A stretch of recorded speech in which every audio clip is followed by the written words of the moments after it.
Take 2, episode 2, supper.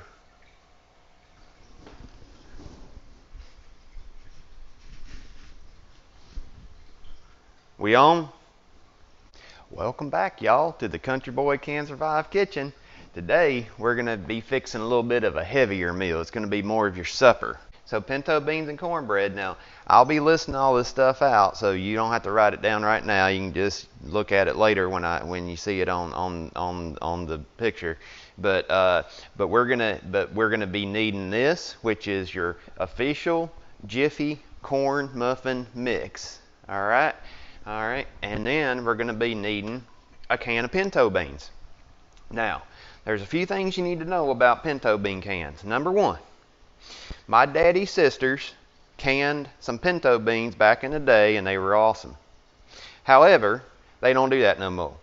So, instead of getting the wash basin out and building the fire and getting the cans and picking the beans and then cooking them for a day and a half and then putting them in the cellar and then going down out in the snow to get them out of the cellar and then bringing them back up and putting them in and doing all that, what we do now is we just let Lux or Libby's or Bush's or even your local IGA brand, we'll just let them do all that canning for you. I don't know where the wash basin is. I don't know where the fire's built. I don't know where the beans are picked.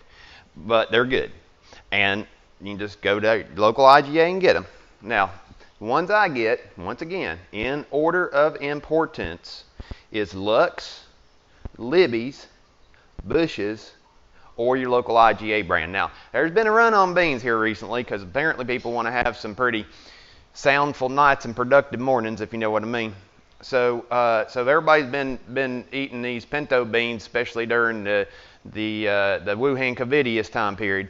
But they're starting to come back now. But you got to look on the bottom shelf. Don't ever look on the top of the shelf. Look on the bottom shelf. That's where you're going to find your good pinto beans. Here's another trick. Don't let them trick you. They take stuff out of pinto beans, and then they charge you the same thing. And I don't get it. Number one, there's some pinto beans that'll have a special label on it. They'll make it blue or red or something pretty, thinking it's something special, and it'll say low sodiums. Well, hell, I like sodiums. They make it taste better.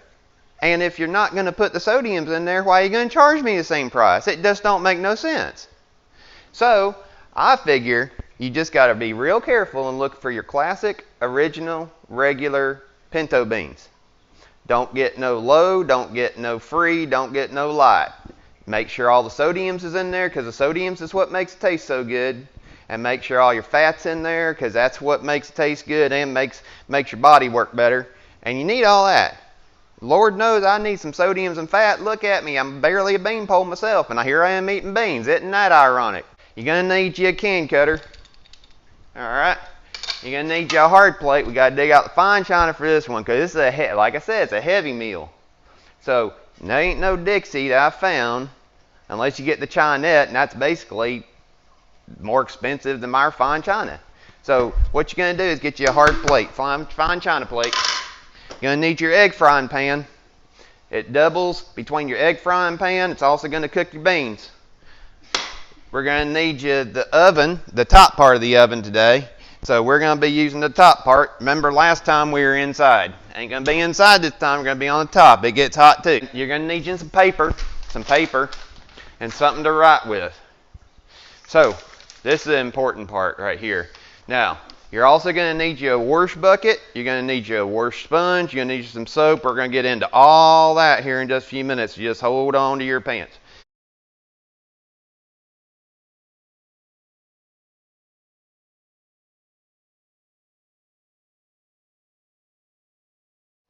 The note is a very important part of making cornbread. So the cornbread is what takes the longest time to make. The beans is not going to take you as long, but the cornbread is going to take you a long time. Now, this is where the note, the wash bucket, the wash sponge, this is where everything comes into play. Now, you got to pick a day that's pretty. You got to plan out your bean eating day. Your bean eating day is going to have to be your sunnier ones. Make sure you didn't do anything to make Mama mad yesterday either, because you ain't getting new cornbread on bean eating day if you done made Mama mad and you ain't on her good side. So you got to be on the good side. So some flowers or something maybe you picked. You told her she looked pretty that day, or you said that, man, your sundress sure is looking more flowing today. Did you just wash it? You know, something. You got to make up something to make her feel good about getting over, you know, whatever she was trying to not feel good about, I reckon. So anyway, so we're going to write her a love note. Now, usually the first place Mama goes is in the bathroom as soon as she gets up. So that's the best place in order to put this note. So you put your love note right there next to the Jiffy Corn Muffin Mix box. And usually she picks right up on that. But make sure it's a good one. Make sure it's a love note that says something special on it. All right, now here's what we got. We've got a real dirty kid hauler, and we got our soap in our bucket. And now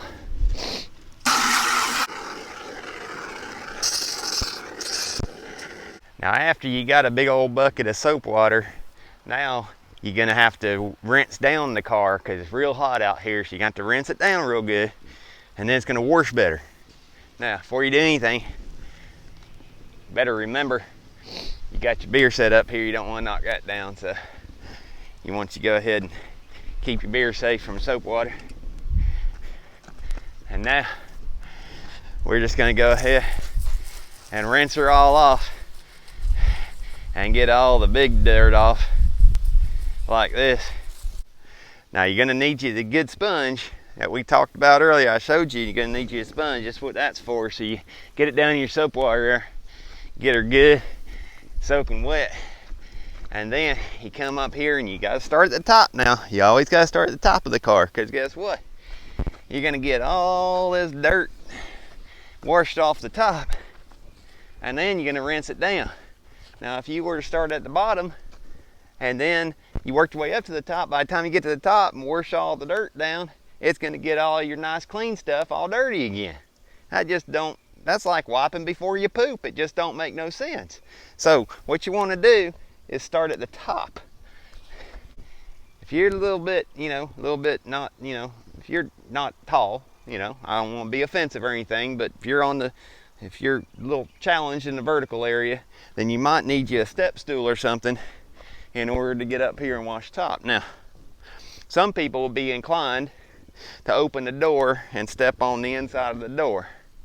Depending on how the car is shaped, it's going to let all that soapy water drip right inside. Now you got a whole nother mess to clean up because you got wet soapy water on your inside parts. So you need to keep that. So you might want to get you a step stool or something to step on, milk crate.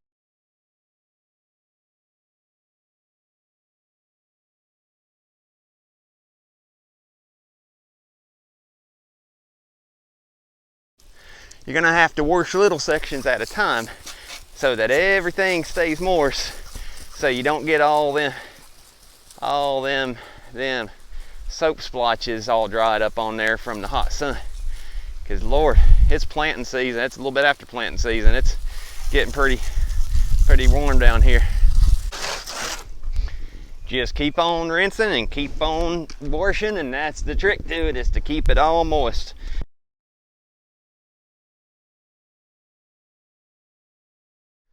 Now after you're done wash the kid hauler, you probably have enough soap water left in order to wash the rest of your equipment. Might as well, because hopefully by now the cornbread's cooking anyway.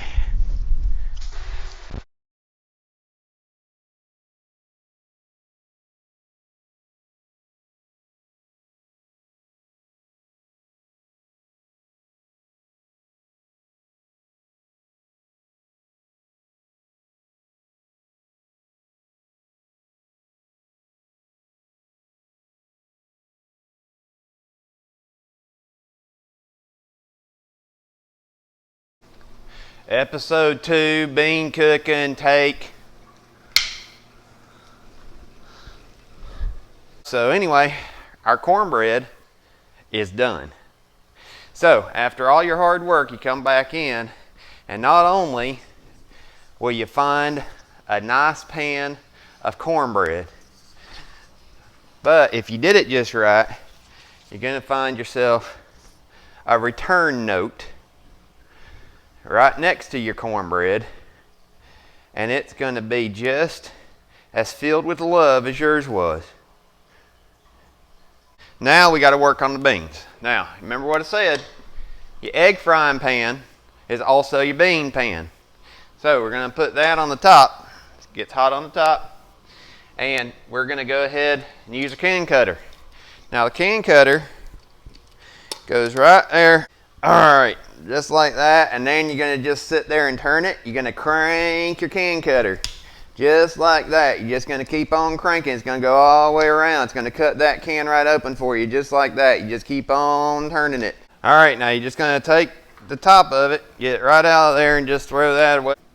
And you're going to carefully pour your beans with your sodiums all up in that pan right there. Get them all out. There should be a couple extra beans in there because I got the can that felt the heaviest.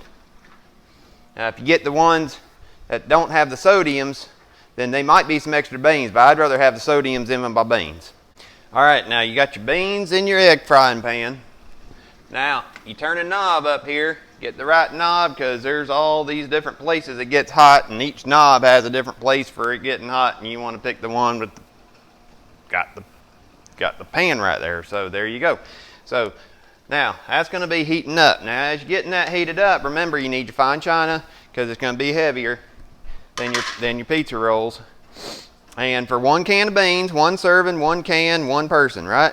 Now you're going to need you out of this. You're going to need you about 1/3 to 1/2 of this cornbread. You're just going to lift it on out of there, get you a good hunk of it, about like that. You're just going to sit that right down there on your china. Get all your crumbs out there because that's what makes it good is crumbs. That soaks up all the bean juice.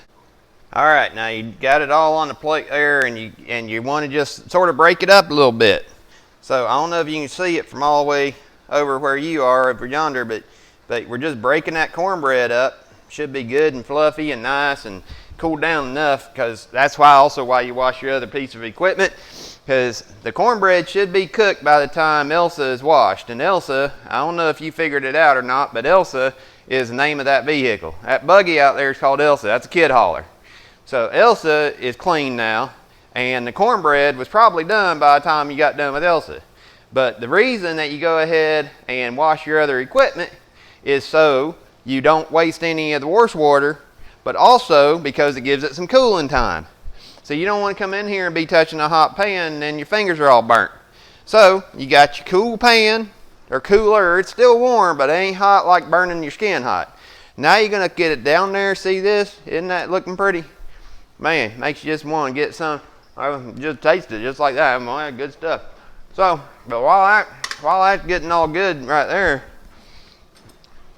every once in a while you're going to need to stir these beans up because they're going to get hot in one area and not hot in the other area. So you'll know when they're getting warm because they'll start getting some bubbles.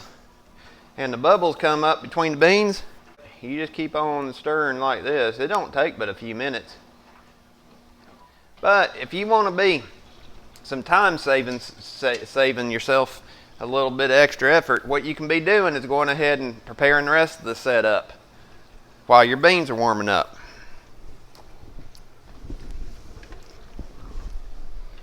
Here's the rest of the setup. So, your cornbread and your pinto beans pair well with Pabst Blue Ribbon, otherwise known as PBR. It is your American-made, old-fashioned, ready-to-go, lighter type of beer. Not light in the it don't contain the good stuff light, but lighter in the fact that it don't fill you up as much while you're out there working. Now this is priming the palate. That's what that's called, priming the palate. Just take you a good couple sips, and Lord have mercy, you're going to be hungry. You got to remember your stirring. You don't want any burnt beans on the bottom.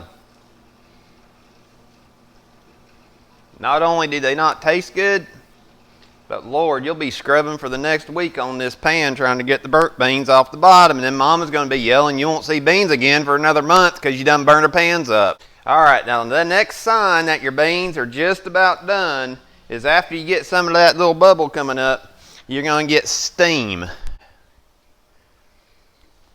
All right, well, looks like them beans are about done. Now I'm going to bring it over to you real careful like so you can see what I'm talking about. Can you see up against my denim? Can you see that steam coming up?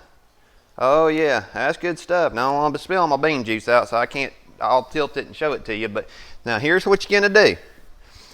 Egg frying pan pours better than a pot that you're going to cook your cabbage in. So you don't use your cabbage cooking pot, you use your egg frying pan because it pours out better, and that's what we're about to do. So you're just going to pour lightly all the way over that cornbread just like that.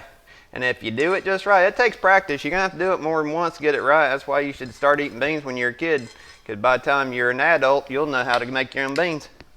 But see, there ain't no spillage. You didn't ruin any of your beans or lose any of your bean juice. It all just poured out of there just like a good egg frying pan should. Now here's what you end up with right there. Don't that look good? I'm telling you, that's some good eating right there. See, hard plate, hard fine china. Look at that. I'm just holding on to the side of it. It ain't bending or nothing. Oh, Lord, yeah. I'll go ahead and do it right there. Wow. You're going to sit down and eat you that plate and drink you one or two of them PBRs, and then you're going to be right ready to go back and finish all your chores on the outside of the house, all right? So I hope you learned something. You can figure out how to get yourself through the next few weeks of this Covideous Woohan deal, and we'll get back to normal at some point and have Cracker Barrel cooking your beans and cornbread for you like God intended. But until then, you're going to have to cook your own, so that's how it's done.